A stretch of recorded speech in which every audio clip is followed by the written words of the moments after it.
Hello, everyone. Hello. Hi, I'm Katie.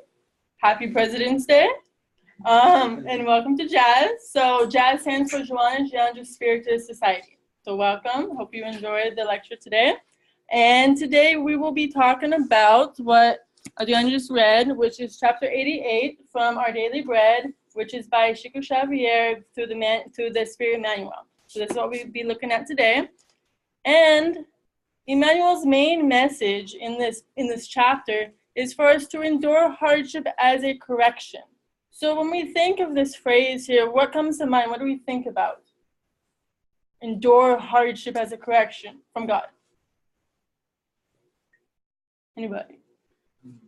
To accept the hard things that happens in our lives. Right. And because that's the way to become a better person. Perfect. So we all are going through difficult times and hard times in our life. And for us to take that as a opportunity for us to grow and to learn and to use it as a correction, because God wants the best for us and he's always showing us which pathway to go on. So this is the main message that Emmanuel is telling us in this chapter.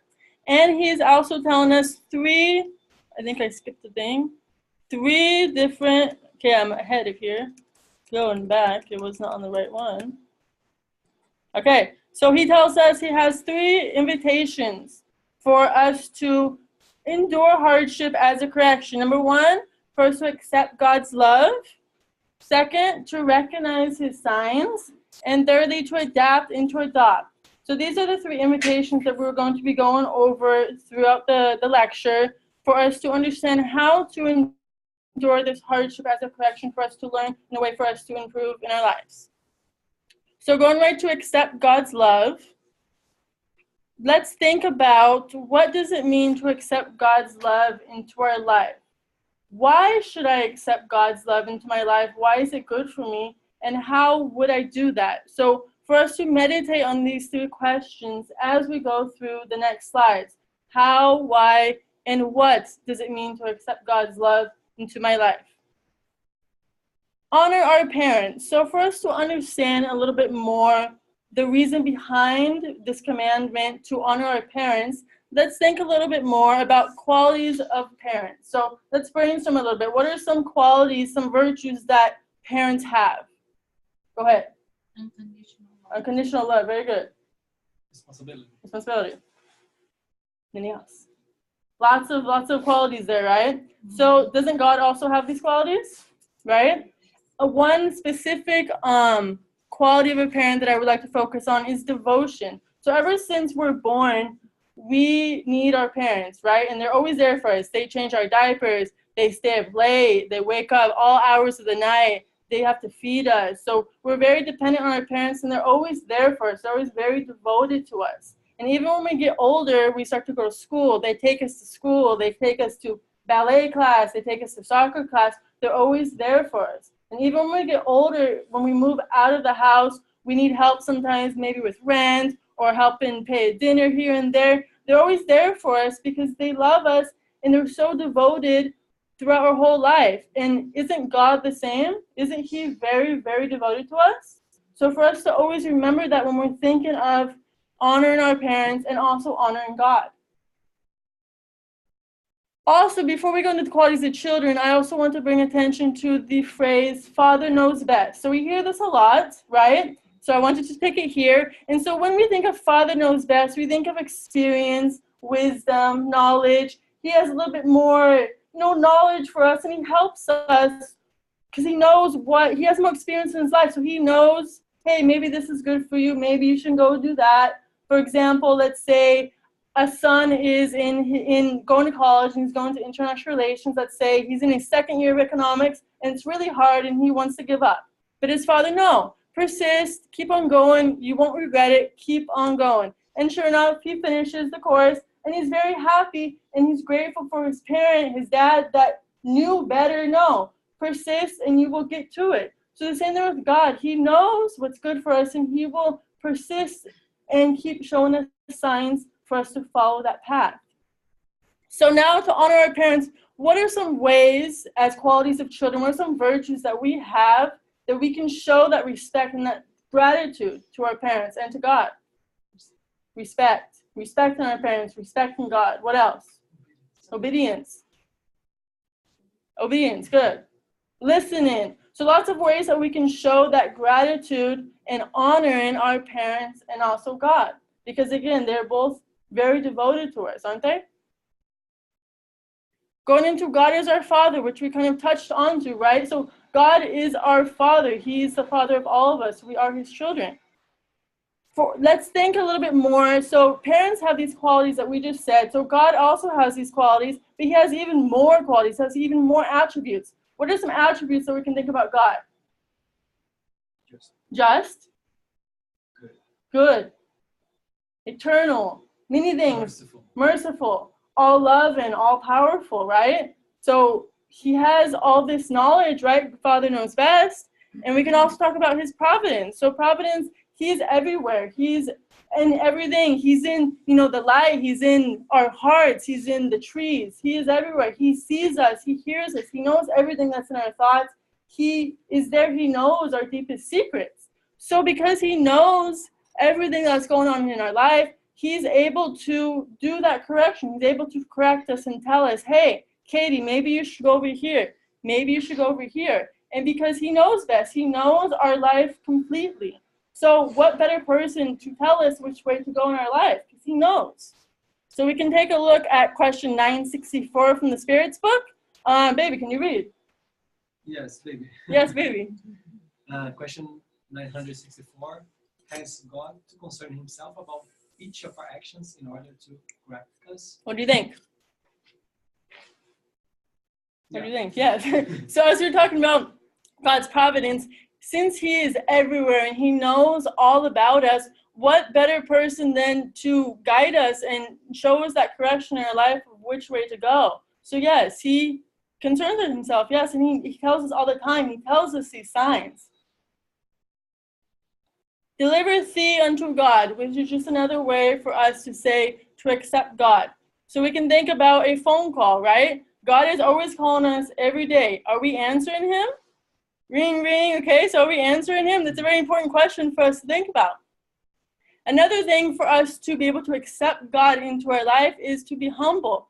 For example, if there's a person who's very proud and they think that they can do everything by themselves, they don't need help, they've got it covered, it's going to be difficult for this person to accept God into their life and therefore to be able to accept that correction for them to go on the right path. So it's very important for us to be humble, because when you are humble, you can accept God's corrections and His signs into your heart and into your life to improve.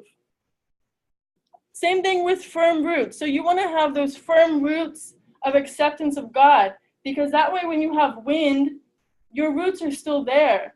So if a person is going to the Spiritist Center every week, is going to church, is reading the Bible, and thinks that they're very close to God, and then something bad happens, do they change? How are their roots? So something bad happens. Are they still connected to God? Do they still accept that correction? Something bad is happening in your life and it's hard, but it's really just a guidance for us to go in the way that we should go. So for us to always have those firm roots no matter what happens in our life. The wind is strong, we're free to keep those roots. Accept responsibility for our afflictions. So whose fault is it if I'm late to work 3 times this week? Whose fault? Is it God's fault? Is it God's fault? It's my fault. Is it? Yeah, it's His fault, right? He kept me. Is it my boss's fault who gave me lots of work to do before I went to work? Is it my kid's fault that was crying all this morning? No, it's my fault, right? So the sooner we're able to take responsibility for our actions, then we can accept those corrections that God has given us, right? So when we take that full action, full 100%, this is for me to take, it's easier for us to go ahead and accept those God's corrections for us to get better. And let's remember that God always gives us what we can handle. He's not going to give you an impossible burden. Sometimes the things are very hard. As we all know, we go through some very hard times, but we always overcome it. And again, when we accept God into our life, we're able to overcome those difficult times, those heavy burdens. For example, if you have a mother who went grocery shopping and gave her son a bag to carry into the house, that bag may be very heavy. It may be like dragging. The boy's like, oh, this is very heavy. But he can do it. So the same thing with us. We may have very heavy, hard problems, but we can do it. And accepting God into our life, to accept that as a correction because he loves us, it will make that burden much lighter. So reviewing again, Emmanuel's message is to endure hardship as a correction. And we just went through accepting God's love. So when we accept God into our life, it will be easier for us to avoid that suffering. Going into the second invitation from this book, from this chapter, is to recognize his signs. So again, for us to meditate on what does it mean to recognize God's signs? And why should I recognize God's signs? Is that good for me? What difference is it going to make? And how would I go and recognize his signs?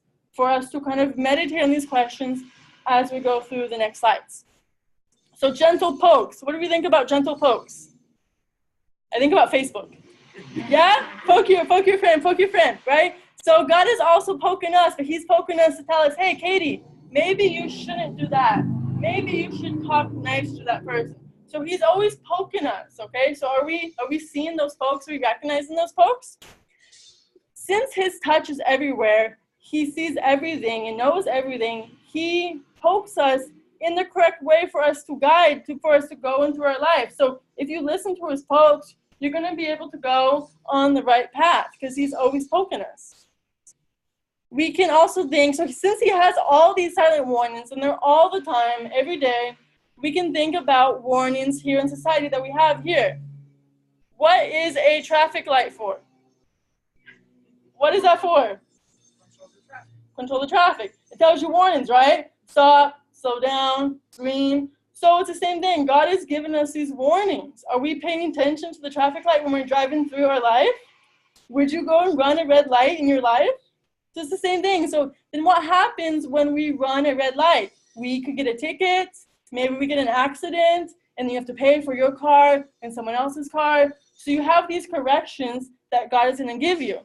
So you were corrected in the manner that you were wrong. So if you did this, then God is going to give a correction based on what you did because he knows, okay, you did this, so then you should go this way to maybe go back. Okay? So here we go, our little police guy. No one likes to have a ticket, so we don't want a ticket from God either, right? So count your blessings. So there's also those good signs, right? All the blessings that we have in our life, the air, things that we don't even imagine, right? I mean, the internet for me to be able to give this lecture, a warm jacket. So these are also signs from God in the form of gratitude. So how important it is that we always hear for us to maybe wake up in the morning or to have a journal and to be grateful for all the things that we have in our life so that way we can kind of like, when we have hard times, oh yeah, but look at all these good things that are in my life. And there's so many of them, right? So fiascos are also blessings too. Lots of times it's very hard when we're in the middle of something crazy and we think, how can this be a blessing? There's no way that this difficult thing that's going on in my life could be a blessing. I can't see that. But then later, years later, don't we look back and wow, yeah, that was really good for me. Because if I didn't do that, then I wouldn't be where I was today. So lots of times we don't see when it's happening. For example, maybe you get laid off from your job, and then you have to move away, you have to pack up all your boxes, you have to say bye to all your friends, and you have to leave. But then you have this really good job there, and you're like, wow, I never knew that I could have such a good job. And then maybe you meet someone really special, and then you think, well, if I didn't move here, all these cool things wouldn't have happened to me. But we don't see them when it's happening. So for us to remember that when we're going through that really hard time, for us to remember that it's God sending us his love and telling us, go this way. It will be better for you. Go this way. So for us to think about that. Wipe off your glasses. Who wears glasses? I wear glasses at home, but I have contacts. But I know what it means to have glasses. So don't we have to clean our glasses? What happens if you don't clean your glasses? It's hard to see like now. Yeah, like now, very good. So if you don't have glasses, you can think about your windshield of your car, right? If you go, I don't know, weeks without washing your windshield, it's going to be very hard to see. I know that today our windshield was dirty driving here, and it's like, what? Where are we going? Where are we going? So for us to wipe off our glasses, because why? Because then you can open your eyes and your ears so you can recognize these signs, right? So once you open your heart to God and accept that He knows what's best for you, okay, great. But then you also need to go and open your eyes and your ears and your heart so that you can go and recognize those signs now into your life, so you can recognize those pokes. It doesn't matter if He pokes you if you're not seeing them. So He's always sending these messages. You're on your road of life, and He has these messages. Katie, go right. Katie, make a U-turn. Katie, slow down. So are we paying attention to these signs in our life? It's good for us when we pay attention, because then we're going to be happier and we're going to have less suffering if we follow the right passage. So when we drive, let's say we're driving from California to Arizona. Who uses the GPS when you drive? Yeah, we're kind of very dependent on GPS. Why would you go driving if you don't have a GPS, or if you don't even look at the signs on the road? Imagine you're just driving blind from here to Nevada in the dark and you're just blind. That's going to be very hard, right? So why do we do that with our life, right? We don't follow the signs. We don't follow God's GPS when we're in our life, but we do when we're driving. So it's something for us to reflect on. And then you may think, well, how am I going to recognize these signs? I don't know when He's talking to me. How do I know?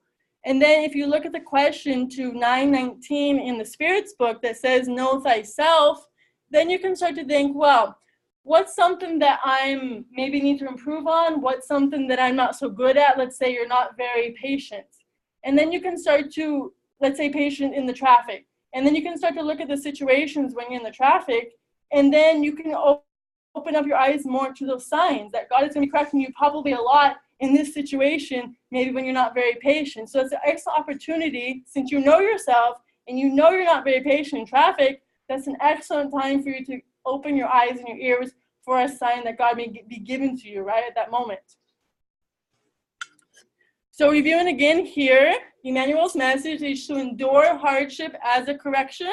We went over accepting God's love, and now we did recognizing His signs for us to open our eyes, clean our glasses, clean our windshields, for us to use those signs in our life. Adapt and adopt. What does that mean? Why should I do it? And how do I do it? Again, for us to meditate on these questions as we go to the next slides. Keep your post. What does it mean to keep your post? I think of those guards in London, in England, at the London Palace, the red ones, right? So they keep their position, right? They don't move. So we all have our mission in life, and we also receive these corrections from God. Are we running away from our post? Or are we keeping our post like we should, right? But not everybody does. Many try to run. But can we run away from God's corrections? Can we hide from them? They're always going to be there, always going to be there. You can try to run, but they're always going to be there. He's going to keep poking you. What about people who think that they could escape their problems when they go on a vacation? Or, oh, I'm going to move to a new city, and over there people are going to be nicer to me. Or I'm going to change jobs, and then there people will respect me more. Is that how it works? No. It's really more of an interior change, right? So maybe if you start to respect people more, the people are going to start to respect you more. So you can't run from these corrections, because these corrections are inside of you. You're going to change eventually, so let's stop being, scared or lazy, and let's try to keep our post and our position to try and do those corrections as soon as possible. Other people, let me look at this little picture here, and we have a video, funny video play.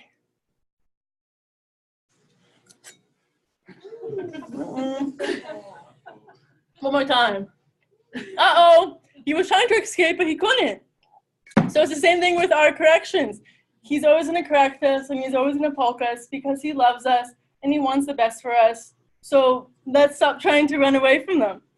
And some faint. So you can think about, like, if you have a correction, for example, that you should take care of your body and that you should be maybe fit. So let me go to the gym. It's January. I'm going to make that New Year's resolution to go to the gym. I'm super excited. I know I need to correct and be fit.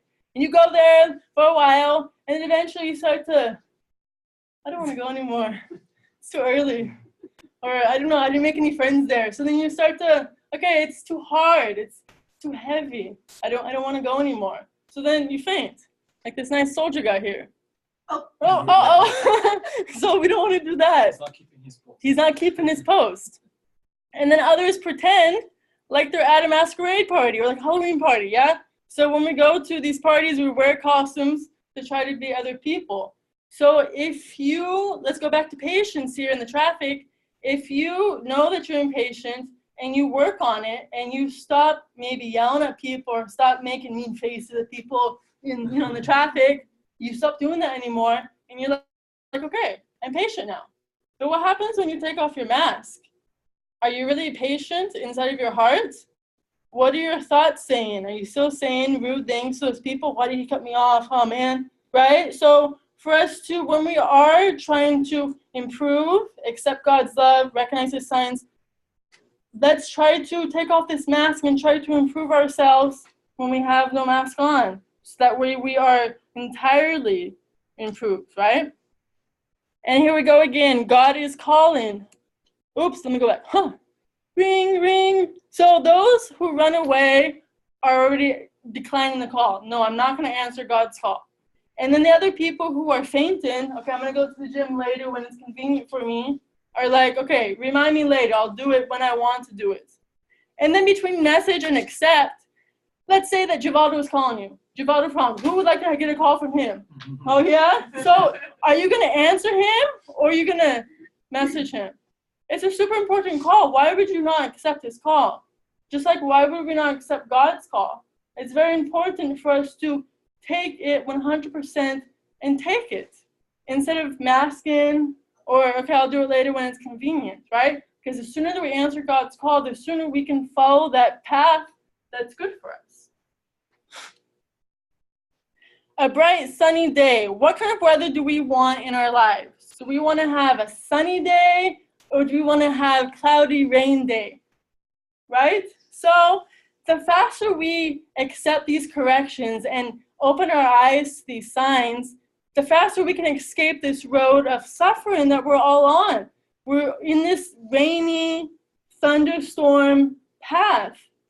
But if we go and accept God's love, okay, I know that He's telling me this because it's good for me, and I'm going to start to open my eyes to recognize these signs so I can improve my life, then you're going to have more sunny days. So for us to think of it like that. Nice beach day.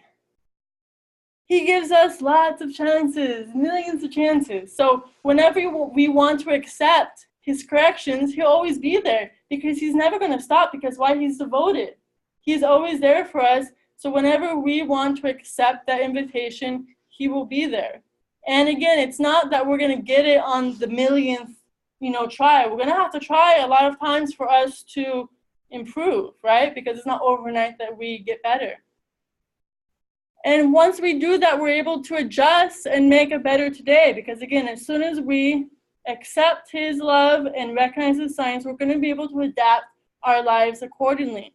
Just like a chameleon, right? So a chameleon will go into different environments and he will change, what is it, his skin? I don't know what it's called.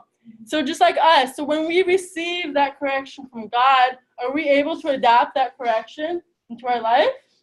So let's be like a chameleon and adapt. Okay, I can do that. Let me see what I can do for me to adapt to that. And then finally, let's go for it. So blessed are those who accept the challenge. So you have this hard obstacle course, but when you accept it, you're humble and you're opening your heart to the possibilities and the opportunities to learn that God is helping us so we can become happier. We need goodwill and perseverance because why? As I said, you're not going to get it the first time. So we have to keep going, and not give up, not faint. Okay, the gym is so early, I don't want to go. So we have to be perseverant to be able to get that. And a technique that we can look at is the Parda technique. If we look at this over here. So again, once you accept your correction, you know that it needs to be done, then you can use this technique. So you perceive that you are impatient.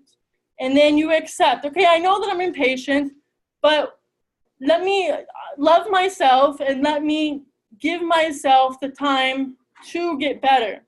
And then you reflect, well, what can I do to be more patient? And it's probably easier if you focus on a specific situation, because if you focus on being patient your whole life, that's a little bit difficult. So we can focus on patience in traffic or whatever you're impatient at. Reflect, why do I get impatient at that time? And then decide, okay, I want to be more patient in the traffic, and then I'm going to do it. You're going to act. Okay, when I'm in the traffic, I'm going to send lots of love. I'm going to send a blessing to the person who just cut me off. So for us to think that there's a process for us to use this correction in our life. And this technique can be found in the Sublime Prayer of Francis of Assisi by Ilírio. Unfortunately, it's only in Portuguese, but I think everyone here speaks Portuguese, so you are in luck. Again, the three invitations that Emmanuel is telling us in this chapter: accept God's love, accept that He knows what's best for you. He is our loving Father, and He knows everything that you're going through. For us to recognize His signs. He's poking us all the time. He's telling us which pathway to go to. So use His GPS to help you. And then adapt and adopt. Use those corrections. Use that advice that He's given us to make our life better. So we have this little ant here too. I like this picture. Yeah, so it's very heavy, but he's doing it. So just like us, we can handle it with God's love and praying to God. We can handle everything. So who has read this book? It's right here. And we have it back here in Portuguese, I saw, if you want to take a look. So Paul's a very good example of a transformation that's possible in your life if you accept God's correction. So whoever doesn't know Paul, he was a very powerful politician back in the Roman Empire in the times a little bit after Jesus. And he was persecuting Christians for following Jesus' blessings. And God poked him many times, hey, Paul, let's accept Jesus into our heart. It's good for us. But he wasn't seeing the signs. For example, when he went to go and put Stephen on trial, who remembered that scene that he was hitting him, Stephen's on the floor, and Stephen doesn't, react to anything. He doesn't fight back. And then that's an invitation from God for Paul to see, well, wait a minute, why is this guy not fighting back? I'm hitting him, and he's not doing anything. So it's also an invitation from God to Paul to realize, to be loving and to be humble. But he didn't see it at that time. It wasn't until when he was on the road to Damascus that Jesus appeared before him that he started to really accept Jesus' teachings into his heart. And then from then on, he was able to recognize the signs that God was giving to him and improve as a better person. So we can also see his example that when he went to visit his father, years after not seeing his father, he went there and his father was still telling him, hey, you should come back and you should go back to your job as a politician to become successful and have lots of money and be surrounded by all these people, to live a very material life. But Paul didn't see it that way. He had already accepted Jesus' teachings into his life and he wanted to follow that path. And his father said, okay, so you choose between Jesus and me. And following God's signs and God's corrections, he chose to follow Jesus' teachings. And so he humbly refused his father. So this is just a very good example of what a good transformation, even in just one lifetime, that we're capable of doing if we accept God's signs and his love, because he knows what's good for us. So some final suggestions for us to be able to put this into our life. We can read the gospel. We can seek guidance. So here we have the fraternal assistants that you can schedule here, that you can talk about your problems and you can get some help for that. You can surround yourself with good people. So the more you surround yourself with people that have a good heart, the more you're going to be influenced by that. We can meditate on the laws in our conscience. So all of God's laws are in our conscience. And so all we need to do is ask our conscience, am I doing what's right now? Am I being a good person? What can I do better? So your conscience has those laws. It's a really powerful tool. We can be humble, willing, and perseverant, because once you're humble, again, you're able to open your heart to love, to God, and to accept that love into your heart, and to be perseverant, because it's not going to be overnight that we're going to be able to correct these corrections, right? And lastly, prayer. Prayer to your guardian angel, because we always have our guardian angel with us. Pray to them, talk to them, ask them for help, ask God for help. You always have this powerful tool to help you in your life. And this is the bibliography that I used. And thank you very much. We'll be going to Pasi now if you just wait a few minutes.